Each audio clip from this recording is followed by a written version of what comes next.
비누 베이스와 천연 재료를 이용해 비누를 만들어보는 천연 비누 만들기 실험을 시작하도록 하겠습니다. 자, 먼저 실험에 들어있는 비누 베이스를 잘게 썰어주세요.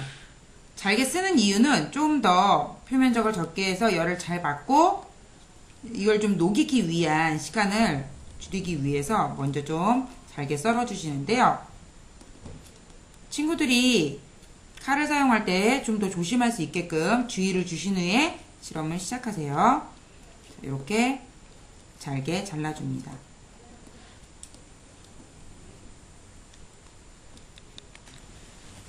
자, 이렇게 고체인 비누 베이스를 잘게 칼로 썰어서 준비를 해 주시고요. 자, 그 다음에는 작은 종이컵을 준비합니다.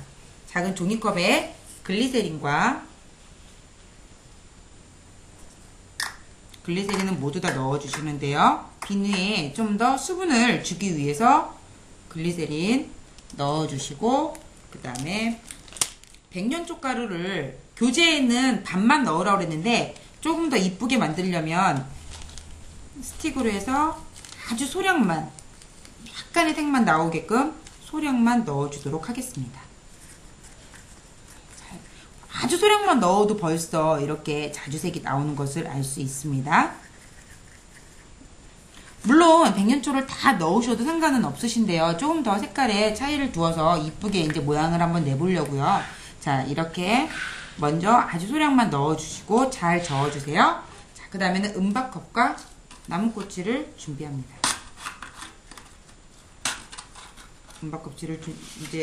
은박컵과 나무꼬치를 준비하신 후에 아까 잘게 잘랐던 비누 베이스를 넣어줍니다.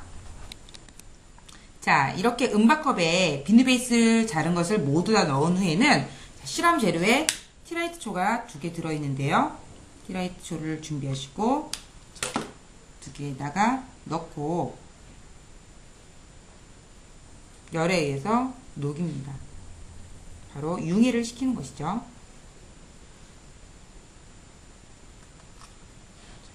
조금 어느 정도 녹을 때까지는 시간이 필요합니다. 그래서 저어주면서 녹일 수 있도록 합니다.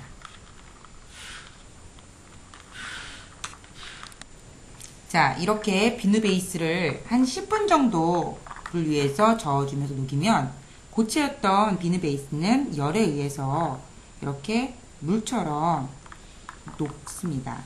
융해되었다고 얘기합니다. 자, 후에 아까 만들었던 글리세린과 백년초가루를 섞은 것을 부어주세요. 글리세린은 좀 더 수분을 유지할 수 있게끔 해주는 역할을 하는데, 촉촉하게 해주는 역할을 하는데, 이렇게 넣고, 백년초는 100가지의 병을 고친다고 그래서 유명해진 선인장 열매입니다. 이렇게 피부에 좋은 아토피나 건성에 아주 좋다고 하는데요. 자, 이 백년초가루를 넣은 후에 잘 저어주고, 이번에는 실험 재료에 들어있는 에센스 로즈마리는 향을 넣어주는 역할을 합니다.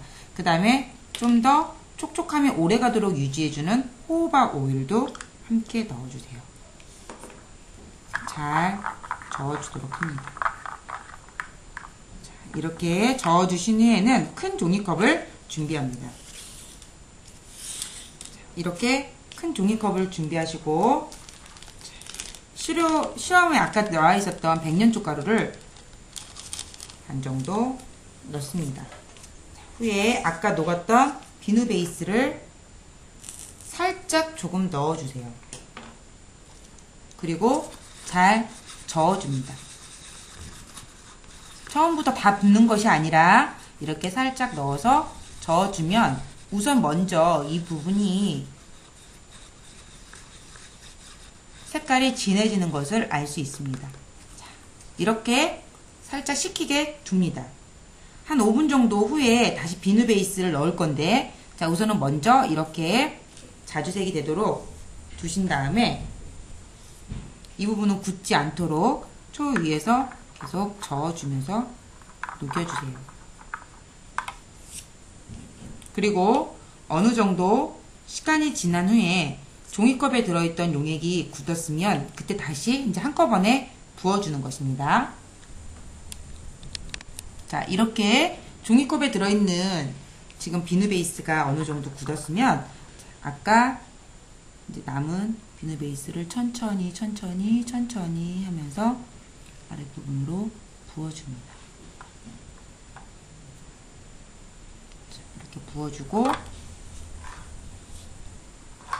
그늘에서 1시간 정도 굳힌 후에 표면을 만졌을 때 좀 딱딱하게 굳었으면 내용물을 뜯어봅니다. 종이컵을 뜯어서 내용물을 관찰해보면 이와 같이 비누가 만들어지는 것을, 여기 지금 무늬를 내어서 이중 무늬를 만들었는데요. 비누가 만들어지는 것을 알 수 있습니다. 자, 그리고 집에 가져갈 때에는 지퍼백에 넣어서 우리가 만들었던 천연비누 스티커를 붙인 후에 가져가서 손도 닦아보고 어떤 느낌이 나는지 이야기 나누기 해보도록 합니다.